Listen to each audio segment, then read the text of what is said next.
चंपारण इसमें आज 27 नवंबर को फिर मॉक इंटरव्यू आयोजित किया गया। प्रतिदिन चल रहा है।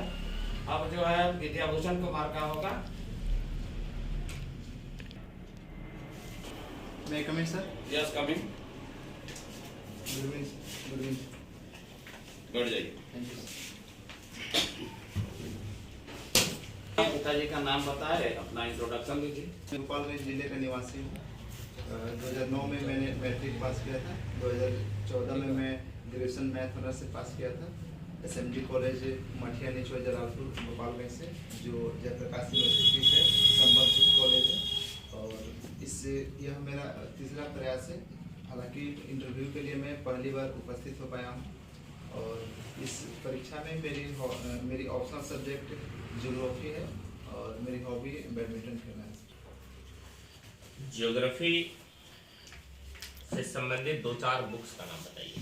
सर, क्योंकि ज्योग्राफी बहुत बड़ा सब्जेक्ट है, यस सर। उसके अलग अलग पार्ट पे अलग अलग बुक्स हैं। 2-3 चर्चित पुस्तकों के बारे में बताइए। सर क्या सर राइटर का नाम, पार्ट का नाम। सर भौतिक भूगोल सविंदर सिंह का कर सकते हैं। इसके बाद से भारत का भूगोल महेश बनवाल का। ठीक है। और उसके बाद सर माजिद हुसैन का भी कर सकते हैं। बिहार में पथ घनत्व के बारे में कुछ बताइए। बिहार का पथ घनत्व कितना है? सर और 1 लाख पर बताइए। पथ घनत्व 1000 वर्ग किलोमीटर पर बताइए। 100 किलोमीटर पर बताइए। 100 प्रति वर्ग किलोमीटर पर। सॉरी सर, अभी अच्छा चलिए, आपने आते ही गुड इवनिंग कहा। क्या टाइमिंग होता है गुड इवनिंग का?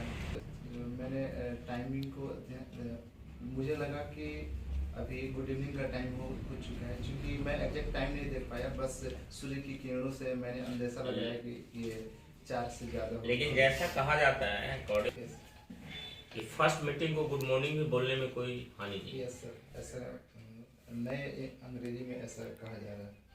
वही फ्रेश ग्रामर है। यस अच्छा, सविंदर सिंह का आपने नाम लिया। यस वो लेखक है कि भूगोलवेत्ता है? राइट अच्छा, तो 2 भूगोलवेत्ता का नाम बताइए। सर। इंडियन या बिहार का भी एक बताइए, एक भारत का, एक अंतर्राष्ट्रीय बताइए। सकते हैं। और उसके बाद सर डेविस का नाम ले सकते हैं। William Morris Davis. पेन का नाम ले सकते हैं। ग्रिफिथ टेलर का नाम ले सकते हैं। अच्छा, पूछा जाए यस मैं आपका अगर विचार जानना चाहूँ तो निश्चयवाद और संभववाद यस दोनों में आप किसका ज़्यादा प्रतिपादन करना चाहेंगे या किसे समर्थन करना चाहेंगे? मैं नहीं ज़्यादा निश्चयवाद के पक्ष में कुछ कर सकता हूँ सर, और ना ही संभववाद के पक्ष में। इससे दोनों से एक अगला विचारधारा जो आया नौ निश्चयवाद, उसको मैं ज़्यादा समर्थन करूँगा। अच्छा, 9 निश्चयवाद के प्रवर्तक कौन थे? ग्रिफिथ टेलर से। निश्चयवाद के प्रवर्तक कौन थे? निश्चयवाद के प्रवर्तक थे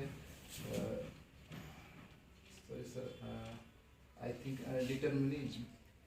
सर मैं थोड़ा सा इंग्लिश। अच्छा, कोई बात नहीं, आप इंग्लिश में भी बोलिए। डिटर्मिनिज्म के थे sir. Sorry sir, at a time भूल जा रहा हूँ। पुलिस के कौन संभववाद?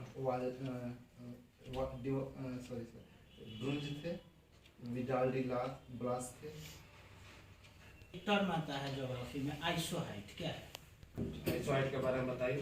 Yes sir. कंफर्म नहीं सर, कहें सर ये समान ऊंचाई को मिलाने वाली रेखा को आइसोहाइट। अच्छा चलिए, जैसे कि आपने बताया कि आपने जेपी यूनिवर्सिटी की ग्रेजुएशन किया है। Yes sir. जयप्रकाश विश्वविद्यालय की स्थापना कब हुई थी? 90 में। सकते हैं कि इस विश्वविद्यालय का लोगो क्या है? विद्या ददाति विनयम। लगातार जो है पंजाब के किसान दिल्ली की तरफ रुख कर रहे हैं, यस सर। तो तीनों कानूनों के नाम बता दें। कृषि बिल का नाम बताइए तीनों। सर एक है कृषक वाणिज्य एवं वाणिज्य संवर्धन अधिनियम 2020, और एक तो सर आवश्यक वस्तु अधिनियम 1955, और एक कृषक वाणिज्य एवं सॉरी सर। अच्छा चलिए इसको बिल का नाम दो। क्या कारण है कि किसान इसका विरोध कर रहे सरकार के द्वारा जो नई कृषि कानून आया है उसमें किसानों का अंदेशा हैं? ये 5 सकारात्मक पॉइंट, 5 नकारात्मक पॉइंट। 5 नेगेटिव तो 5 सकारात्मक पॉइंट ये है कि अब कृषि को कॉन्ट्रैक्ट फार्मिंग के तहत जोड़ा गया है, तो जिससे कॉन्ट्रैक्ट फार्मिंग के तहत किसानों की आय बढ़े। दूसरी चीज कि किसान अपने उत्पादन को बेचने के लिए ज़्यादा चिंतित नहीं होंगे। तीसरी चीज सर कि एक जब कॉन्ट्रैक्ट फार्मिंग होगा तो रोजगार क्रिएट होगा। चौथी चीज कि हमारा निर्यात बढ़ेगा ओवरऑल। अभी हाल ही में मैंने उसमें रिपोर्ट में दर्शाया गया है कि ऐसा माना जाता है कि वैश्वीकरण, उदारीकरण और निजीकरण से वैश्विक अर्थव्यवस्था को बढ़ावा मिलता है। Yes sir. लेकिन उस रिपोर्ट में बताया गया था कि जब से इस तीनों टर्म का यूज किया जा रहा है और ग्लोबलाइजेशन हुआ है तब से विश्व व्यापार संकुचित होते चला गया। क्यों? क्या?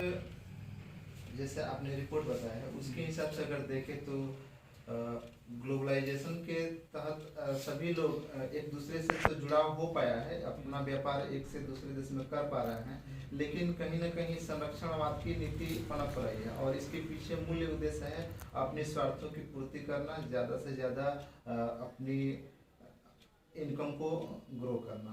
अच्छा, न्यूनतम समर्थन मूल्य क्या है जिसको लेके इस बिल में भी किसान लोग विरोध? सर न्यूनतम समर्थन मूल्य गवर्नमेंट के तहत जारी किया गया एक ऐसा मूल्य होता है जिसपे गवर्नमेंट किसानों से उत्पाद को खरीदती है। इसको निर्धारण कौन SCO करता जारी करते हैं।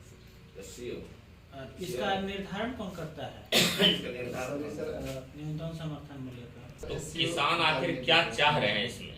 कि जो कॉन्ट्रैक्ट फार्मिंग का जो फॉर्मेट आया है उसमें ये निश्चित किया जाए कि किसान जो कंपनियां आएंगी वो MSP पर ही डील करें। चलिए